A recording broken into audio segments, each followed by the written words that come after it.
দর্শক কেমন আছেন? আশা করছি আল্লাহর রহমতে ভালো আছেন। আমিও ভালো আছি। আমি আজকে নতুন আরেকটা ভিডিও নিয়ে আসছি যে নতুন হেড লাগাতে গেলে কি কি সমস্যার সম্মুখীন হতে হয়। তাই আপনারা যারা ভিডিওটা দেখতেছেন তারা ভিডিওটা আমি বলবো না টেনে সম্পূর্ণ দেখার জন্য, যে একটা নতুন হেডে কি কি সমস্যা হয় ফিটিং করতে গেলে। আর যারা নতুন কাজ শিখতেছে আমি তাদের উপলক্ষে ভিডিওটা বানাই, তাই আপনারা সম্পূর্ণ দেখবেন ভিডিওটা না টেনে। কারণ নতুন কাজ শিখতে গেলে অনেকটা ঝামেলা থাকে, একটা হেডের মধ্যে অনেক কিছু থাকে। আপনারা দেখেন আমি হেডটা আনবক্সিং করি যে একটা হেডের ভিতরে কি কি জিনিস থাকে। একটা হেডের ভিতরে থাকে দুটো লজেন স্টিক, তারপর থাকে একটা ফায়ারিং সকেট, তারপরে একটা সান্তারা ওয়াশার বলে ওকে, তারপরে দুটো এয়ার কুলার স্টিক, একটা লোকার স্টিক আর দুটো চ্যালেঞ্জার স্টিক। একটা হেডের ভিতরে যাই লাগবে সব কিছুই দিয়ে দিছে। তারপরেও কিন্তু যে হেডটা কিন্তু একবারে লাগাইলে ফিটিং হবে না, তাই হেডটা কিন্তু একটা সিস্টেম করেই লাগাতে হবে। তাই আমি বলবো ভিডিওটা না টেনে সম্পূর্ণ দেখার জন্য।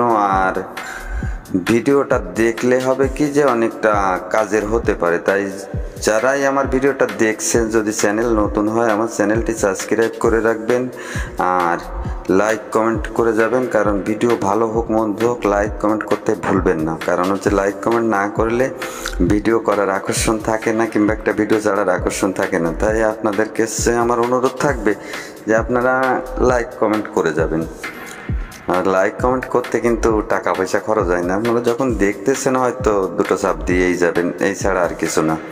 যারা নতুন কাজ শিখতেছেন তাদের হয়তো কাজের হবে বেশি, আর যারা কাজ আগের থেকেই করে বা শিখা আছে তাদের কাছে এসব কিছু না।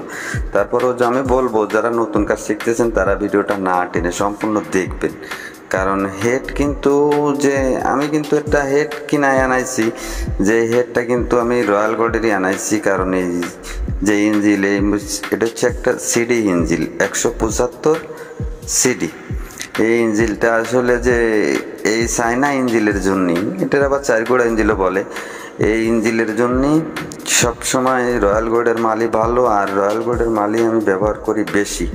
কারণ কি যে রয়্যাল গোল্ডের মালটা খুব ভালো হয় আমার জানা মতে। এখনও অনেকজনের অনেকটাই হয় যেটা লাগায় যার যেটাই সুবিধা বেশি, তাই আমি আমার মতোই লাগাই। কারণ আমি আমার মতন বোঝার চেষ্টা করি, আরেকজনের মতন বোঝা আমার ঠিক না।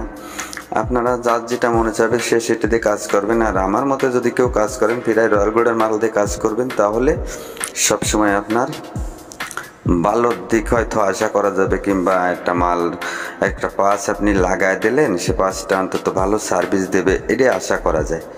তখন একটা হেড আপনারা কিনে আনেন, আমি কিনে এনেছি, কিন্তু এই হেডটা আমি একবারে লাগাই দিলে দিতে পারি। কারণ এই হেড ওরা এমনভাবেই ফিনিশিং করে, লিক থাকে না, লাগাই দিলে দেওয়া যায়। তারপরও আমি কিন্তু লাগাই না লাগাই। এই হেডটার নিয়ম যে সিটটা কেটে একটু মিলিয়ে দিতে হবে। সিটটা কেটে একটু মিলিয়ে দিতে গেলে যে আসলে একটু ঝামেলা পোয়াইতে হয়। কারণ সবসময় যেমন আমি মেপে দেখতেছি যে সিটটা কেটে এমনভাবে মিলেবেন যাতে বাল্বের থেকে 2 সাইডের পরে রাখলে বাল্বটা যাতে একটু ফাঁক দেখা যায়, তাহলে পিস্টনে বাঁধবে না। কারণ অনেক সময় দেখবেন যে পিস্টনে বেঁধে যায়। আর আমি এইটা এই সাইডে আমার কাটা হয়ে গেছে, তাই আমি একটা মার্ক দিয়ে নিচ্ছি যাতে বাল্বটা মিশে গেলেও যাতে এদিক ওদিক না যায়। এখন আমার এক সাইডের কাজ শেষ, আরেক সাইডের সিটটা একটু কাটা লাগবে। কারণ চ্যালেঞ্জারের বার সাইডটা একটু ডামানো লাগে বেশি। আর যদি এয়ার কুলারের সাইডটা যদি একটু উঁচু থাকে তাতে সমস্যা হয় না। যদি ইসেও যায় মাপ দেওয়ার সময় যে এয়ার কুলারের সাইডটা একটু উঁচু আছে, তাও সমস্যা হবে না, তাইলে আরও ভালো হবে। কারণ যে এয়ার কুলারের সাইডের সিটটা ডাবে বেশি। তাই যারাই কাজ করবেন বুঝে শুনে করবেন, যে আসলে কোন সাইড কি দেখে দিলে ভালো হয়। আপনারা আগে যারা নতুন কাজ শিখতেছেন, আগে হয়তো একটা আমার ভিডিও হোক, আরেকজনের ভিডিও কিংবা আরেকজনের কাছ থেকে শুনে হোক, যে একবার আপনারা রিস্ক নিতে যাবেন না। কারণ কি দেখে জিনিসটা করা ভালো, আপনাদের বুঝতেও সুবিধা হবে। যে আসলে নতুন হেড হোক আর পুরনো হেড হোক মাপ কিন্তু রাখতে হয়। তারপরেও যে যারা আমরা যেমন কাজ করি আমাদের করতে করতে অভ্যেস হয়ে গেছে যে আমরা আসলে সৈরান্দাজেই হয়ে যাই।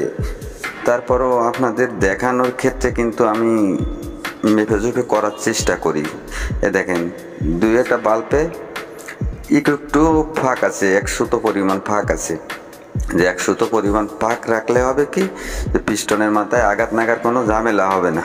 তাই আমি বলি ভিডিওটা না টেনে দেখুন, আর আমি একটু রানিং করে দিই।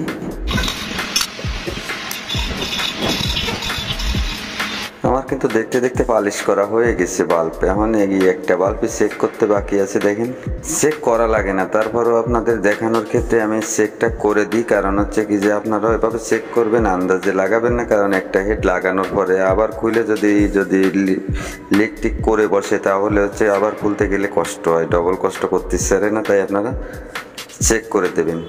আর যখন নতুন বাল্ব সেট করবেন এতে কাজ করার পরে হেডটা সুন্দর করে ধুয়ে মুছে নিয়ে তারপর হচ্ছে আপনি বাল্বের গায়ে একটু মোবিল লাগাই দেবেন। কারণ হচ্ছে এতে তো আর মোবিল পাম্প নেই যে স্টাডি ল্যাম্পে মোবিল চলে আসলো, এতে সম্পূর্ণ হাওয়ায় মোবিল উঠোয়। তাই হচ্ছে আপনারা একটু মোবিল মাখায় দিলে হবে কি বাল্বে যে সিট গেটটা খাওয়ার সম্ভাবনা কম থাকবে একটু দেরি মোবিল আসলেও।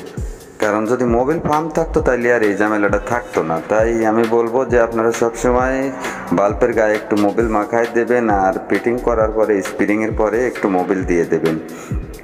যে স্প্রিংয়ের পরে মোবিল দিয়ে 2টা বাড়ি দিয়ে দিবেন। কারণ হচ্ছে যে যখন আপনি ইঞ্জিলে ফিটিং করবেন তখন হচ্ছে ইঞ্জিলে ফিটিং করার পরে 2টা বাড়ি দিয়ে দেবেন একটু মোবিল দিয়ে, তাহলে সুন্দর হবে। কারণ মোবিল হচ্ছে সব জায়গায় মাখায় যাবে। এই যে দেখতে পাচ্ছেন যে ফায়ারিং সকেট কিন্তু ফায়ারিং সকেটের পয়েন্টটা কিন্তু লুজ থাকে। তাই আমি বলবো যে আমি যেভাবে কাজ করি আমি কিন্তু ফায়ারিং সকেটের গোড়ায় একটু গুটি সুতো পেঁচায় নিতে হয়। কারণ হচ্ছে কি যেন একটু সুতো পেঁচায় দিলে ওই জায়গার ওই পয়েন্টটাতে লিক করার সম্ভাবনা কম থাকে। অনেকজন হাঁটামাটা মারে, কিন্তু হাঁটা মারা লাগবে না। আপনি যদি একটু গুটি সুতো পেঁচায় নেন, গুটি সুতো পেঁচায় নেওয়ার পরে এই জায়গায় বাড়ি ধুড়ি কিচ্ছু দেওয়া লাগবে না। আপনি চান্তারা ওয়াশারটা দিয়ে লাগাই দেবেন। তারপরে লজেন স্টিক লাগাবেন। লজেন স্টিক লাগানোর পরে ওই জায়গায় হচ্ছে প্রেসার দেবেন হচ্ছে লজেন বডি দেওয়ার পরে কীভাবে প্রেসার দেবেন, কোনো আঘাত করা লাগবে না। লজেন বডি লাগায় দিয়ে আপনি যদি লজেন বডির চাপাটা দিয়ে দেন, চাপাটা দেওয়ার পরে আমি দিচ্ছি দেখেন আপনারা এই কায়দায় করবেন, যে এই কায়দায় করলে সুবিধে বেশি, বাড়ি দড়ি কোনো কাজ নেই এতে। এই চাপাটা দেওয়ার পরে আপনি যখন এই নাট দুটো টাইট দেবেন লজেন স্টিকে, তখন ওই ফায়ারিং সকেট জায়গায় নিয়ে যাবে। আর বাড়ি দড়ি দিলে হয়তো অনেকটা সমস্যা হয়ে যাবে। ফায়ারিং সকেটের পরে বাড়ি লাগলে অনেক সময় সমস্যা হয়, লজেন পরে বডি দিয়ে ঢুকতে চায় না, একটা ঝামেলা। এইভাবে যদি লাগান তাহলে এক্সের সুবিধের ক্ষেত্রে যে কোনো ঝামেলা লাগবে না। আর এর যে মাল দিছে, যে পার্টসগুলোর সাথে দিয়ে দিছে হেডের সাথে, সেইগুলোই আমি এতে চেক করে দেব। আপনারা হয়তো দেখতে পাচ্ছেন যে এয়ার কুলার স্টিক লাগাইছি, লজেন স্টিক লাগাইছি, লোকার স্টিক লাগাইছি, এখন হচ্ছে চ্যালেঞ্জার স্টিক লাগাচ্ছি। কারণ যে কটা পার্টসের সাথে দিয়ে দিচ্ছে সব কটাই হেডে লাগবে।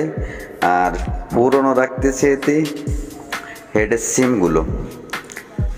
সিমগুলো না রাখলে হবে না। কারণ হচ্ছে যে হেডের সিমগুলো ভালো আছে, আর এই যে সিম অরিজিনালি আছে, যে আবার কিনা সিম কিন্তু এভাবে খাটে না। কারণ কিনা এই যে সিমটা একদম এই হেডের সাথে ধরে রাখিছে। তাই ভিডিওটা যারা দেখলেন তাদেরকে অনেক অনেক ধন্যবাদ। আর ভিডিওটা আমি ইঞ্জিনে লাগায় দেখাবো না, আমি একবারে স্টার্ট করেই আপনাদের দেখাবো। তাই আপনারা সবাই ভালো থাকবেন, সুস্থ থাকবেন। আল্লাহ হাফেজ।